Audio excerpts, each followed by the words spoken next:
Soy Fernando Díaz Villanueva, hoy es 17 de octubre de 2018 y esto es La Contracrónica.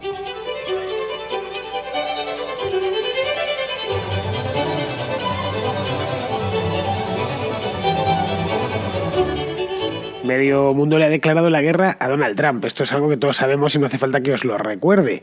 Y se la ha declarado además, no es una cosa reciente, se la declaró hace ya casi 2 años cuando ganó las elecciones. Va a hacer, pues estamos a 17 de octubre, va a hacer nada, poco y menos, porque queda menos de un mes para que, queda menos de un mes para que sean las elecciones de medio término que trataremos, y ya he tratado en parte, y trataré más en los próximos días, y que sea el segundo aniversario también de la llegada al poder de Donald Trump. Justo hace 2 años, aunque él llegó al poder propiamente el 20 de enero de 2017, pero bueno, el hecho es que le han declarado la guerra, volviendo al hilo principal, y como consecuencia de eso le llaman de todo y nada bueno, o casi nada bueno.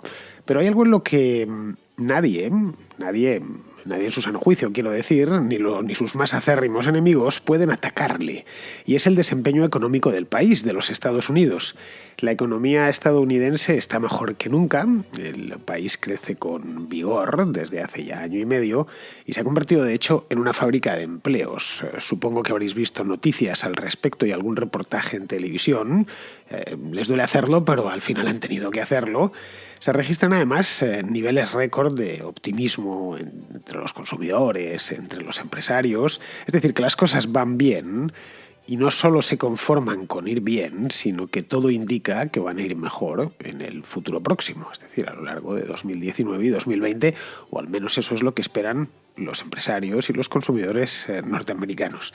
Bien, pues esto ha sido tal o hay tal baraunda en los Estados Unidos con esta historia de las Trumponomics y el éxito de las Trumponomics, que hasta el mismísimo Barack Obama se ha visto obligado a salir a la palestra para reclamar la parte que, según él, le toca de todo este boom económico. Lo ha hecho hace poquito y ha dicho que sí es cierto que la economía va bien, que eso es innegable. Están las ciudades de Estados Unidos, los comercios llenos de carteles en los que se piden empleados, pero que en buena medida o en gran medida, vino a decir Obama, se debe a él.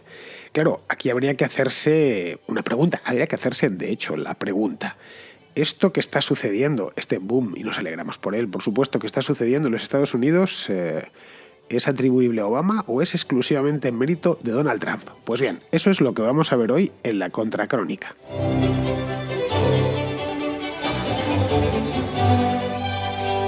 Hace aproximadamente un año, sí, más o menos casi un año, esto fue en el mes de noviembre, no sé si os acordáis, si sois radioescuchas de la Contracrónica desde hace un año o más, os acordaréis porque le preparé a este tema, pues no me acuerdo, pero lo menos 1 o 2 programas seguro que hice sobre esta historia. Me refiero a la reforma fiscal de Donald Trump.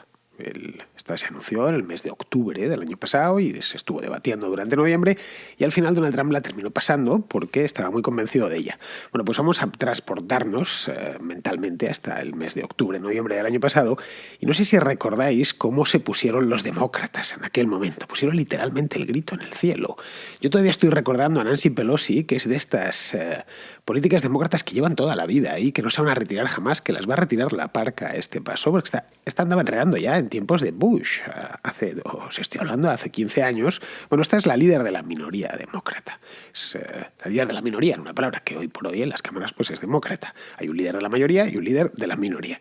Bueno, pues Pelosi es la líder de la minoría. Y llegó a calificar, lo recuerdo más vivamente, llegó a calificar esta reforma, de antipatriótica, no es bromas. Y decía también que minaba los valores estadounidenses. Bueno, los minaba porque, según ella, un presupuesto, esto era fantástico porque se retrató a sí misma y a todos los demócratas. Dijo que un presupuesto era más una declaración de valores que algo que tiene que ver de valores de justicia, que algo que tiene que ver con la contabilidad. Pero bueno, ella se quedó tan a gusto después de eso, siguió atacando la reforma, diciendo que eso iba a ser, recordadlo, solo una bajada de impuestos para los ricos y bla, bla, bla. Bien, la reforma fiscal de Donald Trump, que dio tanto que hablar hace cosa de un año, básicamente lo que vino a dejar, y esto ya lo comenté yo aquí, más lo comentó muchísima gente en aquel entonces, vino a dejar más dólares en el bolsillo de los estadounidenses, como todas las reformas fiscales dignas de tal nombre. La reforma fiscal hacia la baja, que puede haber una reforma fiscal hacia el alza. La reforma fiscal trumpista vino a recortar impuestos más que a poner nuevos. Bien, cualquier tipo de reforma fiscal que vaya a quitarnos cargas impositivas, lo que hace es que nos deja el dinero en el bolsillo, porque si yo estoy pagando, digo, un 21%, que es lo que pago en España para mis dolores, y mañana el gobierno decide bajarlo al 16%, automáticamente me voy a encontrar con muchas monedas en el bolsillo. Me va a salir todo más barato y me va a quedar un remanente. Bien, esto cuando sucede pocas veces, pero sucede en alguna ocasión. Es decir, que los gobiernos de pronto les da por bajar los impuestos, aunque sea solo un poquito. Esto cuando sucede, los efectos son fáciles de vislumbrar, incluso de adivinar, sin necesidad de tener una bola de cristal ni de ser un pitoniso. Cuando la gente tiene más dinero en el bolsillo, o en la cartera, o en la cuenta bancaria, ese dinero o se lo gasta o lo ahorra. Y dices, bueno, pues si lo ahorra, entonces ese dinero no entra en circulación. Claro que entra en circulación porque ese dinero ahorrado los bancos se lo prestan a otro y esos otros o lo gastan o directamente lo invierten. Y luego esa inversión pues se genera nueva riqueza y se forma lo que todos conocemos ya, un círculo virtuoso basado en el ahorro, etcétera, en el que al final también el componente del consumo es importante, pero no es exclusivamente el más importante, y todo parte pues porque la gente tiene dinero para gastar o para ahorrar o para dejárselo a otros. Bien. Esto es la base que viene a explicar por qué subir impuestos siempre agrava los problemas económicos de un país, al que le pongamos. Si está con problemas económicos los empeora, y si está bien, es decir, si su situación económica es buena, puede empezar a ser mala en cualquier momento. Y al contrario, es decir, si un país le va mal y decide aligerar el dogal impositivo, en ese momento empieza a sonreír la suerte a los contribuyentes y se ve la luz al final del túnel. Esto no hace falta que haga mucha teoría al respecto. La práctica yo creo que se basta y se sobra para demostrar las bondades de los impuestos bajos. Los países más ricos del mundo son países que tienen fiscalidades suaves y además son, curiosamente, no solo los más ricos, o no tan curiosamente, sino que además son los más libres del mundo. Pues bien, esta reforma de Donald Trump fue algo así como el último y el definitivo propulsor de la economía norteamericana, que atraviesa en estos momentos el que probablemente sea el año más dulce desde el punto de vista económico. De otras cosas no, pero desde el punto de vista económico sí, de los últimos 50 años. Estoy hablando desde finales de los años 60. La recuperación, lo cierto es que empezó con Obama, y esto es innegable, no hay más que ver la gráfica de crecimiento del PIB. Empezó a crecer ya en el año 2010, justo el año después de la gran caída, el gran batacazo. En 2009 la economía estadounidense, hablo de memoria, así que no seáis muy exigentes conmigo, creo que cayó un 2,5, un 3%, 2009, y luego a partir de ahí ya empezó a crecer. Un poco lo que les pasó a prácticamente todas las economías del mundo, con la diferencia que algunas, como algunas europeas, en concreto la española, luego tuvo una recaída en el año 2011, 2012, mientras que la estadounidense no tuvo esa recaída, es decir, no tuvo la famosa crisis en W, fue simplemente una simple crisis en V. El hecho es que a partir de ahí, a partir de 2010, empezó la recuperación, y era una crisis que no se había gestado con Obama. Obama llegó justo cuando acababa de empezar. En buena medida se debía, y de esto ya he hablado, del mes pasado, sin ir más lejos, hablé de los primeros 10 años o 10 años después de Lehman Brothers, de la crisis de Lehman. Se debía a las alegrías crediticias de la época de Bush, y había dejado al mercado laboral estadounidense hecho unos zorros, en números rojos, echaba fuego. En el año 2009, es decir, hace 9 años, el desempleo escalaba por encima del 10%. Estaban nerviosísimos. No sé si llegó a tocar el tope de paro de 1981, de cuando Reagan llegó al poder, pero si no llegó se le acercó bastante.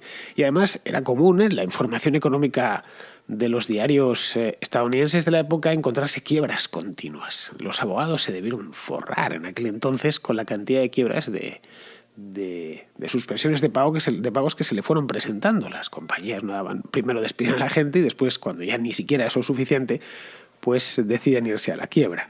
La cosa es que a partir de ahí el equipo económico de Obama buscó soluciones. La solución principal fue tirar de efectivo. Primero aprobó un estímulo gigantesco, una cosa inimaginable solo un año antes. Estamos hablando de 800.000 millones de euros, que es aproximadamente la mitad del PIB de España, para que os hagáis una idea. Un montón de rescates, que es la industria del automóvil. A la industria del automóvil además le aprobó otro programa, el Cash for Clunkers, que era, le llevabas el coche viejo, la chatarra, vamos, y te daban unas ayudas y unas cosas y te podías llevar un coche nuevo fabricado en Estados Unidos, eso sí, te lo podías llevar a tu casa, ¿no? Todas estas cosas, por supuesto, con cargo al contribuyente. También aumentó el salario mínimo y aprobó una subida de impuestos para las rentas altas o medias altas. Resultado de todo aquello, pues la deuda pública se duplicó en estos 2 mandatos, es justo y el doble de lo que era hace 10 años, y también lo hizo la regulación y los controles de todo tipo. A cambio de este plan, de esta tirada de efectivo de Obama, la economía pues se fue recuperando. Esto lo sabemos porque básicamente lo que estoy haciendo es historia económica. Primero fue lentamente, si miramos el gráfico, y luego ya a partir de 2014 con algo más de energía. No mucha, pero algo más de energía. Y aún así, si miramos y si estudiamos el PIB de los 10 últimos años de Estados Unidos, lo que vemos es que la recuperación existió, pero fue, a mi juicio, y no solo a mi juicio, al juicio de cualquier observador medianamente hábil y que pueda mirar otras recuperaciones anteriores, fue excesivamente parsimoniosa. Es decir, no sé dónde lo he leído varias veces además, que era la recuperación más lenta de todas las historias de las recesiones en Estados Unidos. De hecho, si nos vamos al promedio, si promediamos el crecimiento de Estados Unidos desde 2010 hasta 2016, durante esos 6 años, lo que nos encontramos es que creció al 2,1% de promedio, que no está mal, pero tampoco es para tirar cohetes. Al final, si resumimos un poco en qué consistía las Obanomics estas de las que tanto le gustaba hablar al país, en España, por ejemplo, que lo vendían como una receta milagrosa, en esencia era una mezcla de estímulo sistemático, porque era continuo, monetización de deuda muchísima, toda la del mundo, concesiones a las grandes corporaciones y a las grandes empresas, y todo eso en un magma de impuestos altos y regulaciones ubicuas. En eso consistió el obamismo desde el punto de vista económico. Claro, a partir de aquí se creció, pero era poco menos que imposible que la economía no creciese, aunque fuese tímidamente. Una vez liberada de los cepos que le habían puesto durante la burbuja, pues reaccionó positivamente. Luego, Estados Unidos es el país más dinámico del mundo, la que tiene la economía más dinámica del mundo, así que muy mal hay que hacerlo para que la economía no crezca. Tienes que ser un completo inútil para que tomar esa máquina tan bien engrasada y que no te crezca. Bien, pues a Obama le creció, pero le creció poquito. Pues bien, en esas estaban los estadounidenses, sé que muchos de vosotros vivís allí, así que estabais por lo menos, cuando de pronto, de improviso además, entró Donald Trump por la puerta.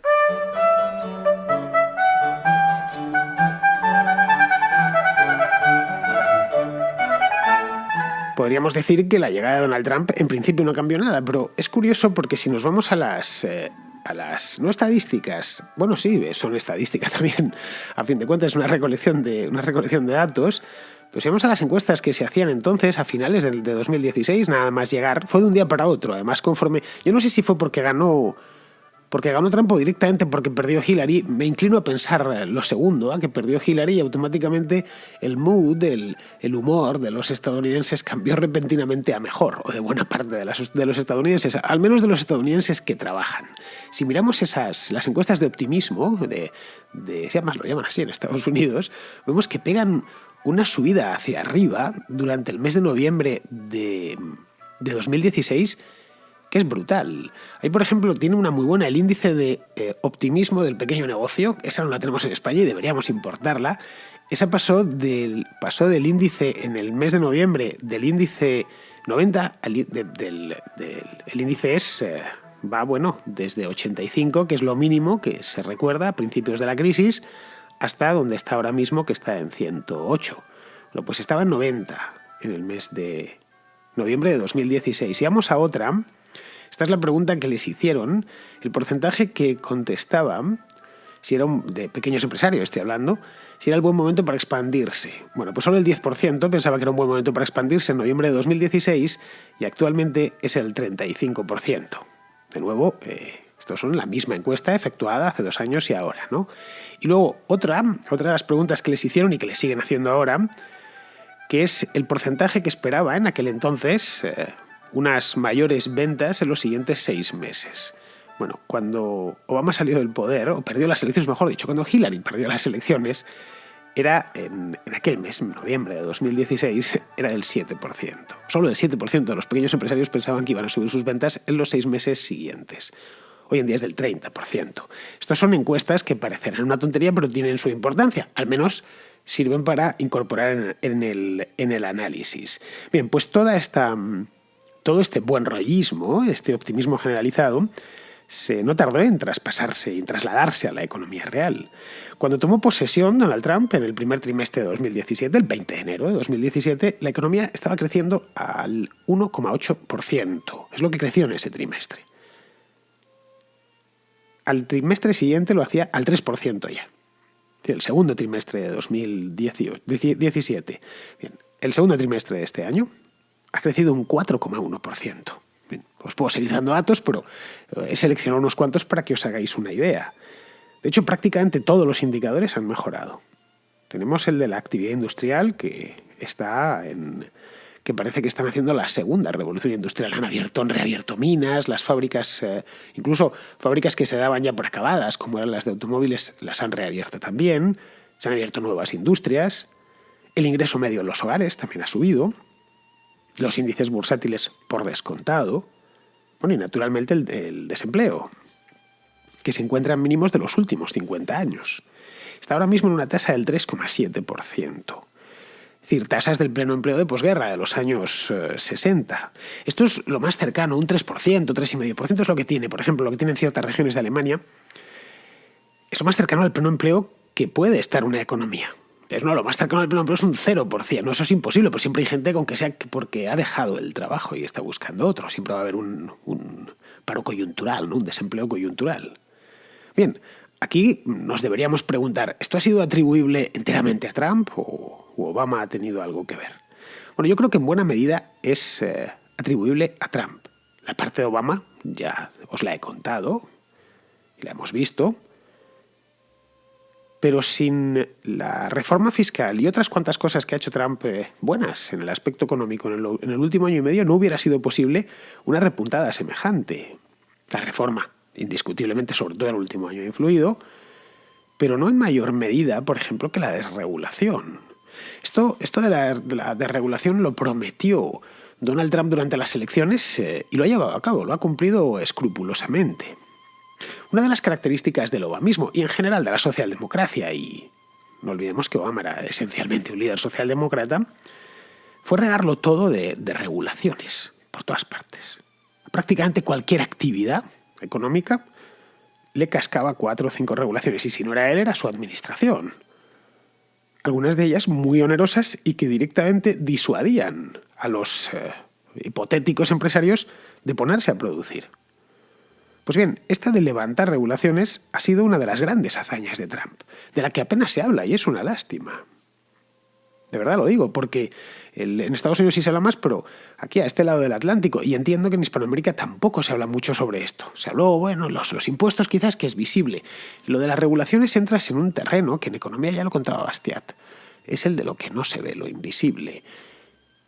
En cambio, los impuestos son visibles. Pasas, como os decía antes, de pagar 21% a un 16% o un 21% al 0%.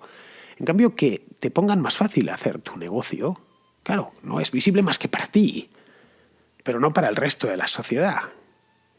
Pues bien, el año pasado, Trump lanzó el protocolo de desregulación que decretaba, literalmente, que por cada introducción de una nueva norma, la que fuese, se tenía que eliminar otra ya existente. A la vez que se revisaba toda la normativa para que no se diesen redundancias, etc. Esto cualquiera de vosotros que seáis empresario, más si tenéis una pyme y no podéis andar contratando bufetes y despachos y cosas así, sabréis que en muchos casos es una auténtica jungla. No sabéis muy bien a qué ateneros porque incluso hay regulaciones que se contradicen entre sí.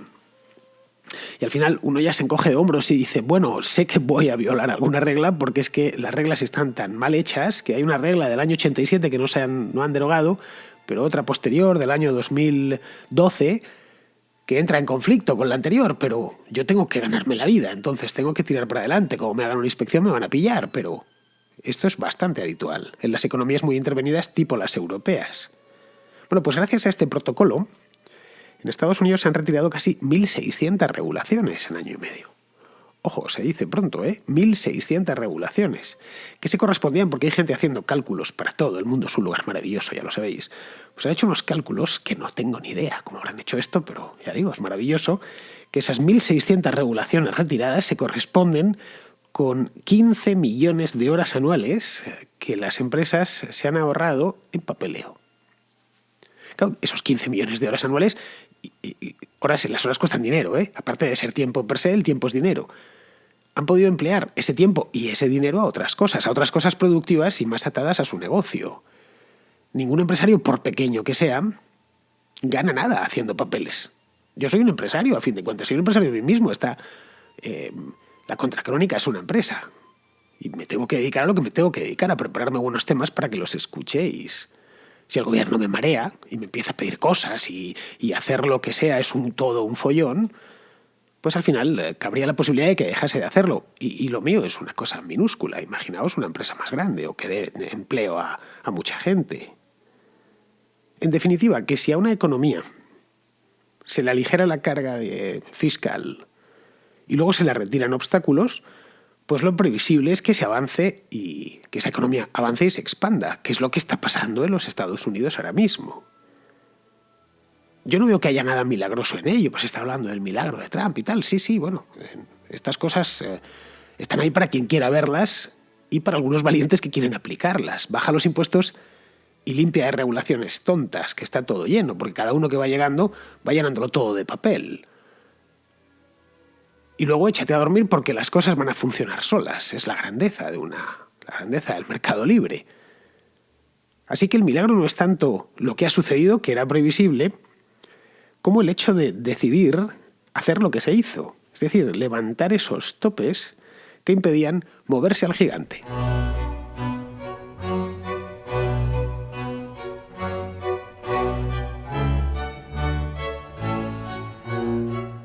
Dejaba ayer Inti, un oyente de México, un mensaje sobre las causas de la polarización allí en su país. Pues bien, este mensaje lo ha escuchado Óscar Mota, que es un contracroniquero ya de larga data, lleva casi desde el principio. Óscar, yo creo que eres el primer oyente mexicano que tuve cuando empecé con esto hace ya casi 3 años. Pues bien, Óscar lo ha escuchado y quiere darle cumplida respuesta a su compatriota. Nada más para hacer la contrarréplica a mi compatriota que comentó sobre AMLO y tal, en el programa del 15 de octubre. A ver, yo soy de México y yo sí estoy en las antípodas con AMLO y con Peña Nieto y con los que vinieron antes y los que vendrán después, ¿no? Bueno, en parte porque, digamos, soy medio anarquista y tal, pero quiero decir, a ver, hay que estar en contra de AMLO por lo que dice, compañero, compatriota. O sea, no porque sea él, personalmente pues es una persona que merece respeto como cualquier otra, pero quiero decir, eso de que vamos a indultar a los delincuentes, o sea, bueno, que ya se retractó, sí, pero a ver, perdón, es la demagogia en su máxima expresión.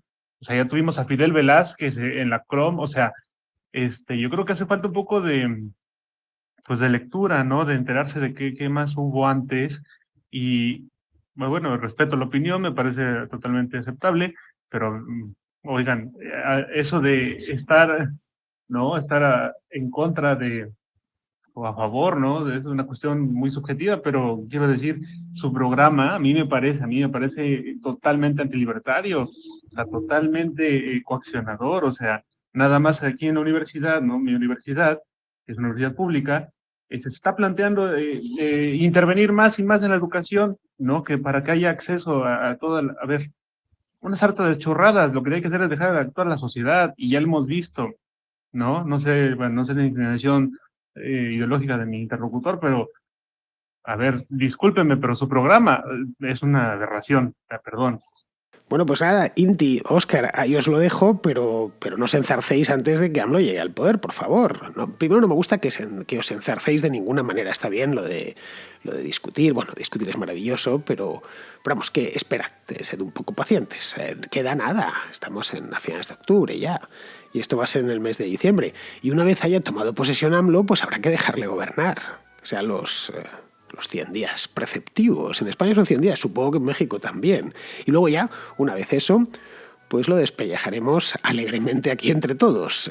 No solo estará Inti y Óscar, sino que yo también me apuntaré a la cuadrilla de despellejadores, que eso, por cierto, se me da bastante bien. Pero siempre espero, ¿eh? No me gusta hablar por hablar ni nada de esto. Espero a que los políticos la líen o lo hagan bien. La pena es que lo de hacerlo bien lo hacen muy pocas veces bien, pero bueno. Y de México nos vamos a ir a Alemania. Ayer hablé precisamente de Alemania, donde está René, que quiere hacernos unas apreciaciones sobre el programa este que hice ayer acerca de las elecciones en Baviera. Y quería felicitarte por tu contracrónica sobre las elecciones en Baviera. Yo soy de Tres Cantos, aunque hace 7 años que vivo en Alemania, y ahora mismo trabajo como ingeniero en Memmingen, justamente al suroeste de Baviera. Gracias a tu programa he podido entender mejor el panorama político de la región y el significado de los resultados de estas elecciones, ya que es algo complejo y si no lo sigues día a día es fácil perderse. También quería compartir una reflexión desde mi experiencia trabajando en Alemania. Y es que hay 3 cosas en el estilo de trabajo que me sorprenden mucho cuando lo comparo con España y que en mi opinión son factores que explican las enormes diferencias en la situación del mercado laboral entre estos dos países. La primera es la idea del empleado desechable. La cultura de contratos temporales que hay en España me parece muy ineficiente, ya que si contratas a alguien por solo 3 o 6 meses, cuando ya ha aprendido y empieza a ser realmente rentable para la empresa, se le despide y se contrata a otro que tiene que volver a aprender desde cero. En Alemania por lo general hacen lo posible porque te quedes y buscan el empleado de largo plazo, para así no perder ese valor del factor de aprendizaje. La segunda sería la costumbre de salir tarde y calentar silla, que conozco bien por amigos que trabajan en oficinas en España, donde se tiene una pausa para comer de 1 o incluso 2 horas y luego se sale a las 7 de la tarde. En muchos casos estas horas extra o no se pagan o se pagan mal y además son horas extra calentando la silla sin ser realmente productivo, solo esperando que se vaya el jefe porque si no parece que no estás involucrado. Aunque esas últimas 2 horas no estés haciendo realmente nada útil, pero lo importante es que te vean ahí sentado. En Alemania, por lo que yo he visto hasta ahora, la gente trabaja sus horas estipuladas de forma más o menos eficiente. Se toman 20 o 30 minutos de pausa para comer y a las 5 se van a casa. Y si algún día te quedas más tiempo, no es para que te vean calentar la silla, sino porque realmente tienes cosas que hacer. Y luego la tercera diferencia sería el trato recibido y el aprecio como profesional. Muchos amigos me han hablado de entrevistas de trabajo en España en las que el empleador habla con un tono arrogante, como diciendo que sé que las condiciones que te ofrezco son malas, pero si no pasas por el aro me da igual porque hay 100 detrás de ti. En los años que yo he trabajado en Alemania siempre me han valorado profesionalmente, incluso siendo extranjero, ofreciéndome condiciones aceptables y sobre todo mostrando verdadero interés en mi perfil. Creo que estos factores del día a día marcan una gran diferencia en el mercado laboral entre estos dos países. Por supuesto depende mucho del sector y de la región, pero esto es lo que yo he vivido desde mi experiencia. Y aunque Alemania también tiene sus peros y sus desventajas, yo la verdad que aquí en Baviera me siento contento y valorado profesionalmente. Me gustaría mucho volver a España, pero creo que la mentalidad laboral tiene que cambiar bastante. Muchas gracias, un saludo y enhorabuena por el programa. Bueno, René, eres un auténtico afortunado por vivir en Memmingen, que es una ciudad bien bonita, ¿eh? Muy bien conservada además, medieval. Aunque para mi gusto, no sé cuántos habitantes tendrá Memmingen, pero no creo que llegue a más de 60.000 ni en broma. La conozco, vamos, que he estado varias veces allí. Y fue antigua ciudad imperial, no sé si lo sabrás. La tienen, es pequeñita, eso sí, a mí es la gran pega que tengo yo con las ciudades alemanas, no con todas, pero que son demasiado pequeñas para mi gusto. Pero vamos, esta ciudad en concreto, Memmingen, es bávara de milagro, porque eso está en la frontera con Baden-Württemberg, como bien sabes. De hecho, allí en Memmingen no son bávaros, son suavos. Y el dialecto del alemán es el Schwäbisch, que es el dialecto de allí, de Suabia, de Baden-Württemberg, vamos, de Württemberg más que de Baden, ¿no? De hecho, toda esta zona pasó a Baviera en el siglo XIX. No sé si durante las guerras napoleónicas o después de las guerras napoleónicas, no te sabría decir. Pero bueno, respecto a lo que comentas del mercado laboral en Alemania, Se te olvida dar un dato, quizá porque llevas ya tantos años allí que lo has asumido, te parece ya lo normal. El dato es que, y fundamental, es que el desempleo en Alemania, bueno, no en toda Alemania, pero sí en esa zona en la que tú vives, que es el sur, la zona más rica, entre Baden-Württemberg y Baviera, ronda el 3%, es menor incluso que los Estados Unidos. Y eso lo transforma todo. Es decir, que falta mano de obra. Y cuando falta mano de obra, la balanza cae del lado del empleado y no del empleador. Allá donde falta mano de obra, a los empleados se les trata muy bien porque se te pueden ir a la competencia, porque te cuesta mucho encontrar un recambio. En España no sucede eso, sobre todo en ciertas regiones de España, como pues Andalucía o Extremadura o las Islas Canarias, que tienen tasas de desempleo altísimas. Vamos, tasas de desempleo que son 10 veces la de Baden-Württemberg o la de Baviera.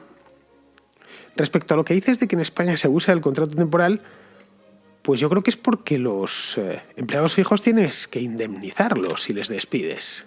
Parece una tontería, pero uno que lleve 25 años contigo, aunque no sea 25, aunque solo sea 10 u 8, ya es dinero, es menos que antes de la reforma laboral del año 2012, pero sigue siendo dinero. En Alemania no existe la indemnización por despido, como bien sabrás.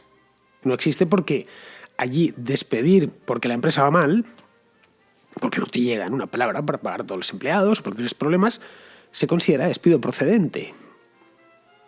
Por lo tanto, no hay necesidad de... Bueno, luego están las causas de despido procedente, de que también existen en España, negligencia y todas estas cosas.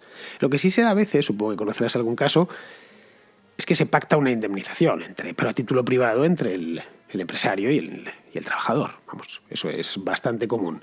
En lo que cuentas del presentismo, en eso te doy al 100% la razón, este es uno de los males endémicos de las empresas españolas. En serio, ¿eh? No es que lo he padecido en carne propia.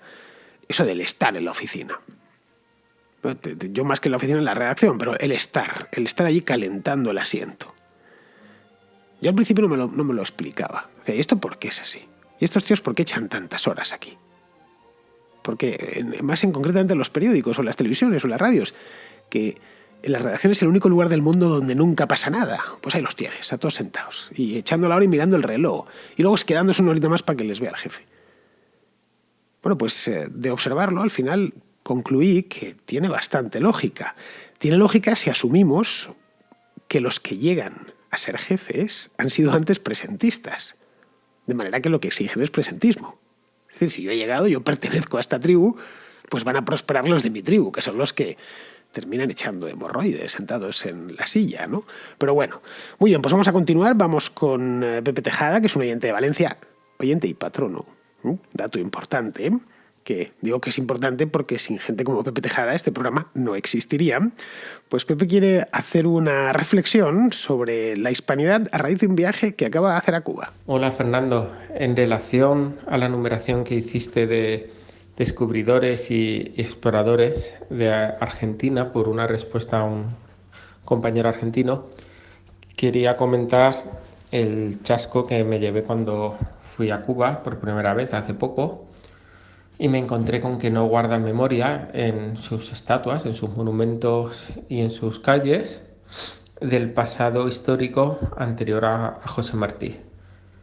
Y si lo guardan del bando contrario. Es decir, en el malecón hay una estatua a un marinero protestante, no recuerdo si esa era holandés o inglés, porque había de los dos, de holandeses y de ingleses, había por Cuba varias. Hay una estatua a Miranda, a ese supuestamente prócer, ¿no? Que, en fin, que había recuerdos a gente que contribuyó a acabar con lo que fue la hispanidad, al lado de dos fortines magníficos, uno a cada lado de la bahía de La Habana, que te recuerdan lo que era La Habana cuando era un sitio próspero, no lo que es ahora. Lo que sí que recuerdan mucho es la figura de José Martí. Digo figura porque la recuerdan en forma de busto a la entrada de todas las escuelas y en todas las plazas. Todos los pueblos tienen además su plaza de José Martí. Durante el tiempo que estuve ahí coincidió que era el aniversario de cierta operación militar.